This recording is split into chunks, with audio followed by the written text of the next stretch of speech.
Alright, you guys, this is my thermoregulation presentation. As you can see, I'm doing this outside, so there might be some funny noises or some people walking by. I can't help that. So anyway, I did work alone on this project. I did this myself, and I'm focusing on hydration.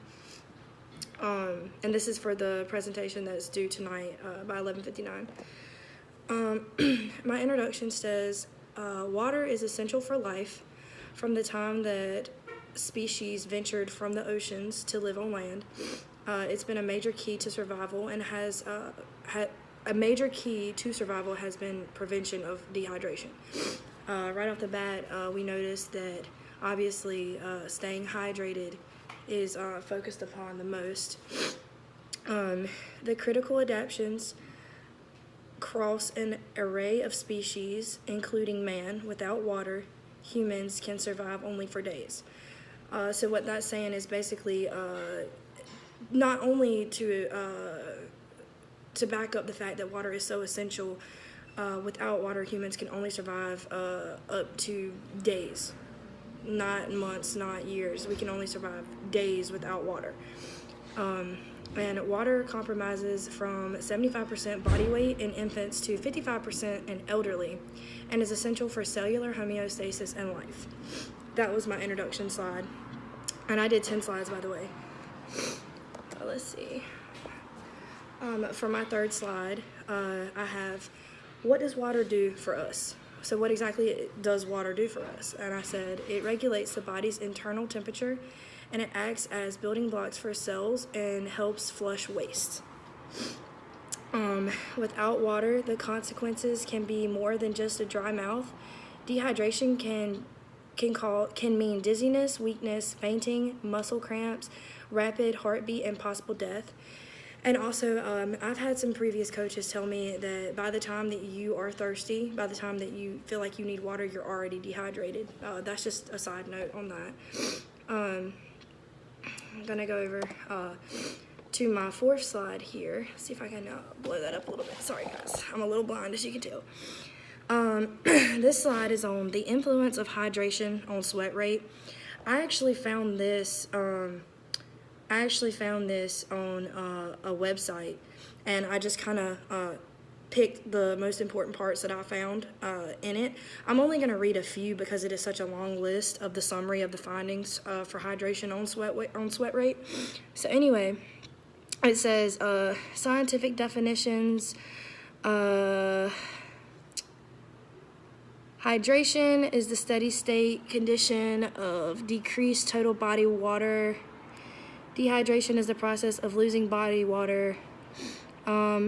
Sweat races during exercise vary depending on the exercises the individual is doing, the environmental conditions, as in the temperature and the relative humidity, the fitness level, exercise intensity, duration of the actual workout, equipment, and the acclimation status of the individual. During intense exercise in the During intense exercise in the heat, it is typical to see sweat rate. So for instance, like the things that matter the most about sweat would be if you're in a humid place when you're working out, it's obviously going to make you sweat more. Depending on your body type, it's going to make you sweat more than the other person. You may lose you may lose water faster than the other person beside you. You may be perspirating more so than the person working out beside you, just because it's two different body types, two different percentages of water going in each body. During exercises in the heat, most athletes do not replace the fluids that they are losing through sweat, which is a common problem, is what this article was talking about in athletes, is that athletes lose the sweat so quickly, and a lot of them do not replace it, and that's how they find themselves dehydrated, which is something that we obviously want to stay away from as athletes and exercise phys majors, things like that. We want to really be aware of what the intake that we are having of water in our bodies. My next slide, which is the fifth slide, the influence of hydration on beverage temperature. The summary of the findings, it says and this is the same thing. I found this exact same article, but it had the beverage temperature on it as well. So like I'm just gonna take a few pieces and read that off. You'll see my PowerPoint. It says beverage temperature has been shown to increase palatability and fluid ingestion. A review of the literature found a 50% increase in consumption when colder beverages were used during exercise, and resulted in smaller change in body mass. Evidence indicates that ingestion of fluids between 10 to 21 degrees Celsius or 50 to 69 degrees Fahrenheit is optimal for palatability and fluid ingestion. Pre-cooling is a popular strategy that is used before exercise competition to reduce core body temperature, and evidence has shown that ingestion of cold beverages is able to reduce one's body temperature. Results, although mixed, has shown that ingestion of cooler beverages has a rise in core temperature and increases exercise performance during exercise in the heat. So basically that's saying if you're ingesting cooler beverages when you're working out, it can lower your body temperature internally, obviously, and that's common sense. So of course when you're working out, you want to stay close by to things that are going to keep you hydrated and also at a cold temperature. You want your drink to be cold. The effect of hydration on fluid replacement. Why fluid is important to us is basically the question that I have under that title. I said that water is essential, and we've talked about this. I've mentioned this previously in my PowerPoint.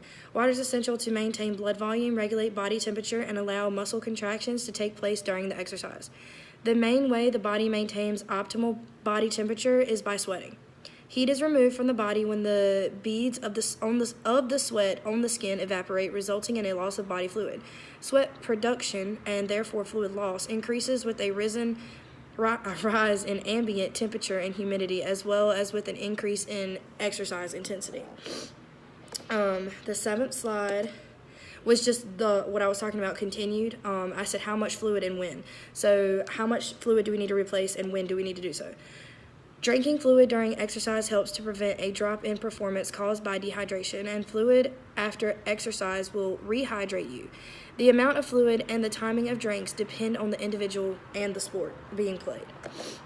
My eighth slide is it was an application, and it said large construction firm in North Carolina. I just gave some tips that would help someone that's working in this kind of heat, this atmosphere. This is what I said. I said, excessive exposure to a hot work environment can bring about a variety of heat-induced disorders. In fact, after just 2 hours of moderate work, this is moderate work now, workers may begin to feel the initial stages of heat stress. After another hour, they may start to lose strength, energy, and focus, which is obviously not something that you would want to be doing if you are working construction, because one slight movement could, hurt you badly depending on the tools you're working with, or even your crew could suffer just from you losing focus and energy.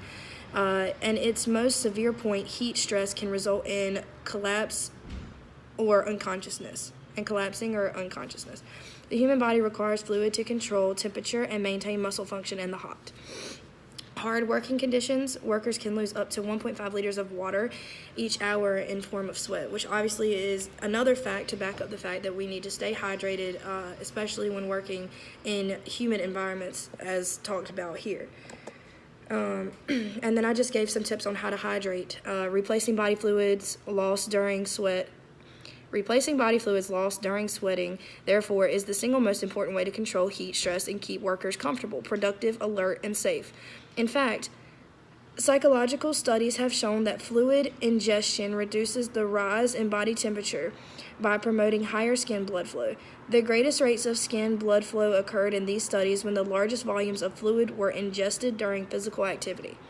The National Institute for Occupational Safety and Health recommends fluid replacement not only as treatment for heat exhaustion, but as a preventive measure.